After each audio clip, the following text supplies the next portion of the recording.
Hey, amazing fans! Welcome to another relaxing moment with VIVA'S stories. Before we dive into the drama, don't forget to subscribe, smash that like button, and share your thoughts in the comments. Your support means the world to us. Now, grab a seat, sit back, relax, and let's journey into the story together. The sky above Camp Veritas shimmered with late afternoon gold, the sun casting long shadows over the sprawling compound nestled between pine-studded hills. A shuttle bus hissed to a stop by the gravel entrance, kicking up a soft cloud of dust. The door creaked open, and out stepped Tara Asika. Her arrival went unnoticed at first. Other campers were too absorbed in their own glittering bubbles, waving to familiar faces, dragging polished luggage, checking their reflections in the tinted windows of black SUVs. They were the chosen few, future CEOs, ministers' children, heirs to oil dynasties and tech empires. Tara stood still, a frayed duffel bag dangling from her shoulder, patched jeans hugging her lean legs. Her hoodie was 2 sizes too large, its sleeves frayed at the cuffs. She wore it like armor, the hood up despite the heat. On the back was an old embroidered name, Dr. Tara Asika, barely visible now. Her eyes swept across the campus. Elegant wooden cabins stretched in organized rows, ivy-wrapped administrative halls in the distance. Everything was immaculate, intimidating. "Keep moving, girl," she muttered to herself. "You belong here, whether they see it or not." As she took her first steps, a sharp laugh sliced through the air. "Look at her sneakers," a voice rang out. Tara turned slightly. A group of girls leaned against a marble water fountain, faces lit up with amusement. The leader of the group, a tall, striking girl in a lime green tracksuit and braids woven with gold thread, smirked. "Did the camp open a charity drive?" she mocked. "Maybe she wandered in from the staff quarters," her friend added, brushing invisible lint off her Louis Vuitton carry-on. Tara lowered her gaze. She recognized the girl from the camp's social media page, Chika, daughter of a prominent senator, with a following in the hundreds of thousands. The kind of girl who walked like she owned the earth. "Ignore them," Tara whispered. But the words didn't stop the sting. She clutched her bag tighter and made her way toward the registration hall. Inside the cabin, the air buzzed with the smell of lemon polish and fresh sheets. Cabin 9 was bright, spacious, more luxury resort than camp housing. Each bunk bed had silk comforters, matching storage trunks at the foot, and built-in charging ports. Tara hesitated at the door, holding her file. The staff had assigned her the top right bunk, near the window. She had memorized it. "Hi," she said softly, stepping inside. "I'm Tara. This is cabin 9, right? I was assigned that bunk." All heads turned. 6 girls. Manicured. Branded from head to toe. Music playing low from a Bluetooth speaker. Chika was lying on the bottom bunk, applying lip gloss in the reflection of her phone. She didn't look up. But Ada, her best friend, did. "Wait, she asked, blinking. "You're assigned here?" Tara nodded. Chika finally turned. "No way. That can't be right. This is the elite girl's cabin." "I have it here in writing," Tara replied, lifting her paper. Chika stood. Her voice was sweet venom. "Listen, babe. That bunk's taken. My cousin's coming from the UK. She'll be here tomorrow." "But the camp staff," Tara began. "Camp staff make mistakes," Ada interrupted, rolling her eyes. "You really think they meant to put you here? With us?" Tara's heart pounded. "There's no other space," she said, her voice quieter now. "I don't want trouble. I just want my bunk." A third girl, eyes still glued to her phone, muttered, "Maybe the janitors have a bedroll somewhere." Laughter. No one else spoke. No one stepped in. Tara stared at the bunk. It had a sunflower pillow. Probably bought just today.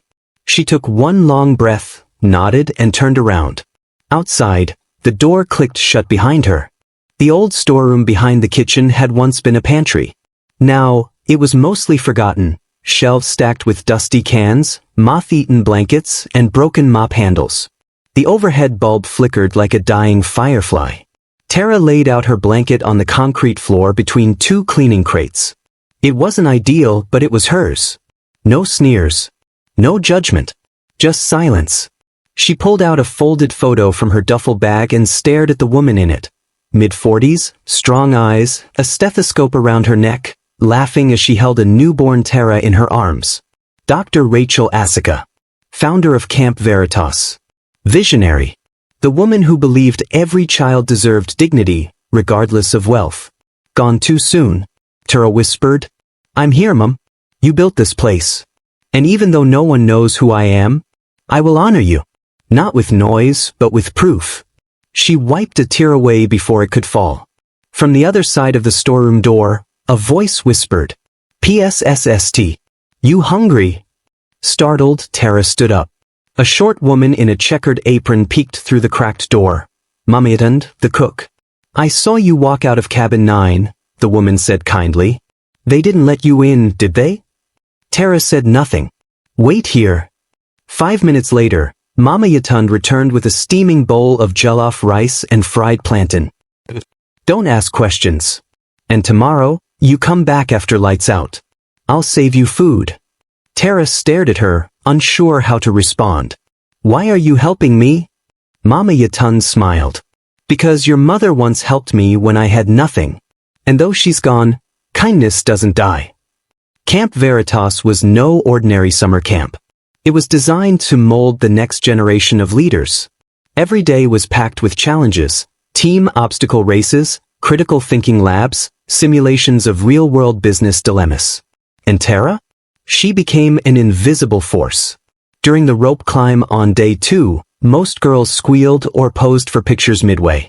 Tara completed it in record time, barefoot after her sneakers tore mid-climb.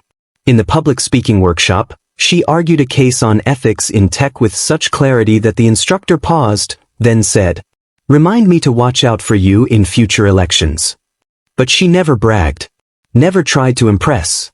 She ate alone, slept in secret, and kept her face out of the group photos. One afternoon, during a survival exercise in the forest, a student twisted his ankle and fell screaming into the mud. The other campers stood back, disgusted. Tara ran forward. "Get me 2 sticks," she shouted. She used her torn hoodie sleeve to bind the boy's leg and guided him back across 2 kilometers of uneven terrain. The instructors watched. Quietly. Taking notes. That night, while other girls posted filtered photos from the bonfire dance, Tara washed mud off her only jeans in the sink behind the kitchen. By midweek, the whispers began. Who is that girl? The quiet one in the forest yesterday? She beat Chika's score in the finance module. Chika noticed. During the investment pitch simulation, Tara's team got top marks. Chika's team flopped. Her numbers were off, and she'd prioritized design over actual value. Chika fumed. She cornered Tara by the water fountain that evening. "Listen here, mystery girl," she said with icy precision.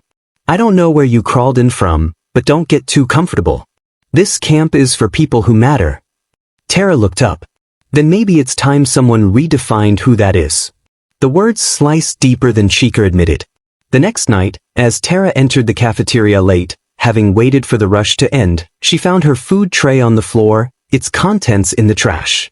Ada leaned against the table nearby. "Oops," she said. "Guess the rats got hungry." Tara looked at the mess. Then at Ada. Then walked out. No complaints. No tears. That night, in the storeroom, Mamiatund found her holding her mother's photo again. "They're scared of you, you know," the cook said, handing over a warm bowl of beans and plantain. "Why would they be? I sleep next to a bucket of bleach." Mamiatund chuckled. "Not because of where you sleep, but because of how you stand." The morning air at Camp Veritas was unusually crisp. Birds chirped with unbothered cheer as if the world had no clue what today meant. The final evaluation. A day every camper circled on their calendar with a glittery pen and imagined winning. Only one would be awarded the Leadership Legacy Award, a prestigious title that came with a $10,000 grant, a guaranteed position in the organization's youth board, and a feature in the National Education magazine. Chika had already picked out her victory speech. It was rehearsed in front of a mirror that very morning, between dabs of highlighter and curls of mascara. "People gravitate toward leadership," she practiced. "And it's not something you can fake." She winked at herself. unlike some people around here. Down the path, Tara washed her face at the outdoor pump. Her fingers stung from the cold water, her knees sore from sleeping on concrete for a week. But her back? Straight. She had earned her place here, not through wealth or status, but by showing up over and over when no one was watching. Inside the main hall, campers buzzed with anticipation. Banners flapped. Staff shuffled. A few whispered that the CEO was flying in from Abuja just for the announcement. No one had ever seen him in person. Tara entered last, blending into the back row. Ladies and gentlemen, came a voice from the PA system, crisp and elegant. Please gather in the Grand Assembly Hall for a surprise address. Attendance is mandatory. Chika turned to Ada and smirked. Time to crown a queen. The assembly hall was breathtaking. A marble stage. Red velvet curtains. Campers seated in rows of gleaming white chairs. Every instructor wore a formal badge. The front row was filled with donors and government reps. Then the assistant director, Ms. Kemi, stepped onto the stage. Her eyes scanned the crowd with quiet authority. This year, she began, we tried something different. Unknown to you all, someone very special joined the camp.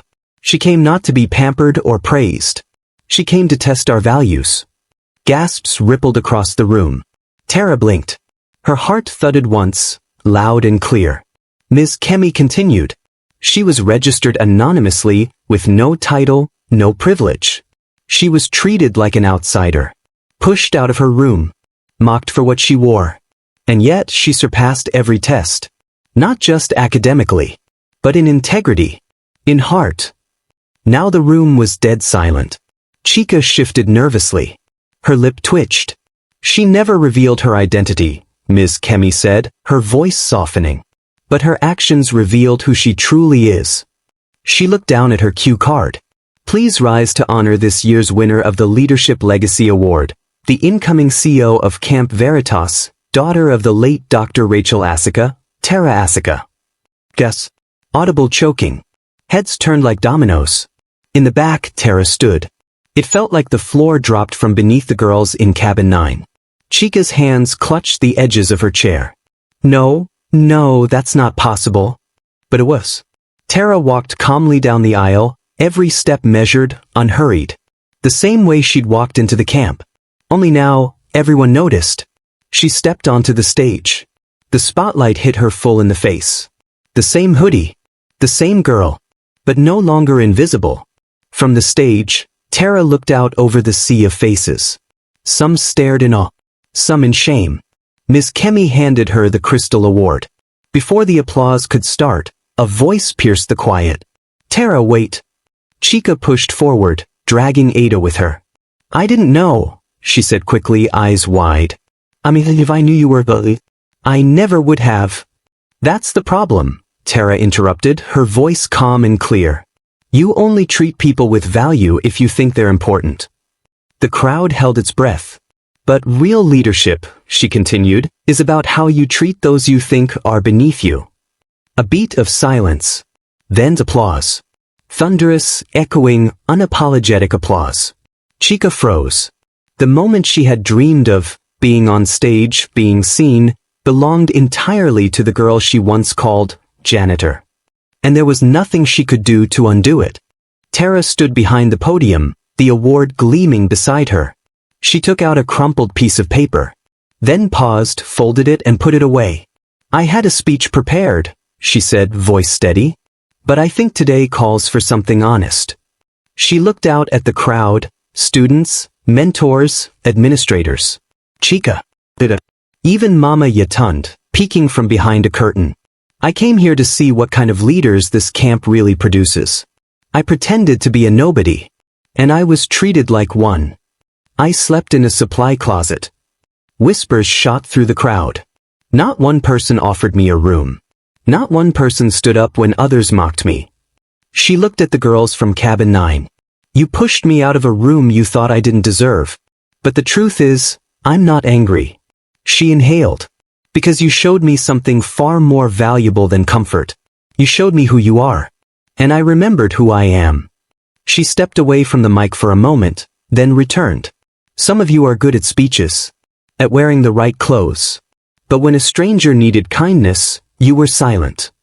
So next time, before you decide someone's worth based on their shoes or skin or accent, remember, you may not know who they really are. But you always reveal who you are. She bowed her head slightly.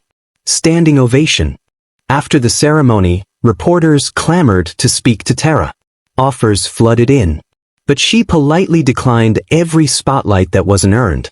The next morning, Chika approached her again, this time alone. No entourage. No camera. I know I can't take back what I did, she said, her voice raw. But I'm sorry. Tara nodded once. Apology accepted. But trust? That takes time. As she walked away, Chika looked down, really looked down, for the first time in her life.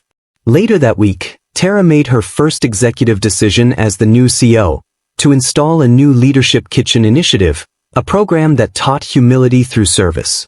She appointed Mama Yatund as the official manager, giving her a salary 3 times the average.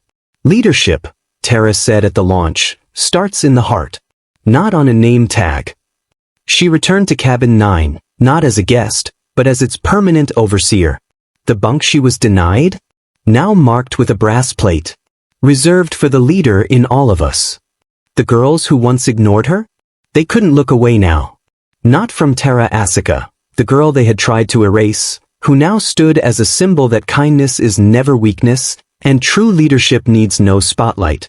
Thank you for watching. Make sure you like and subscribe. Don't forget to turn on the notification bell for newly created content.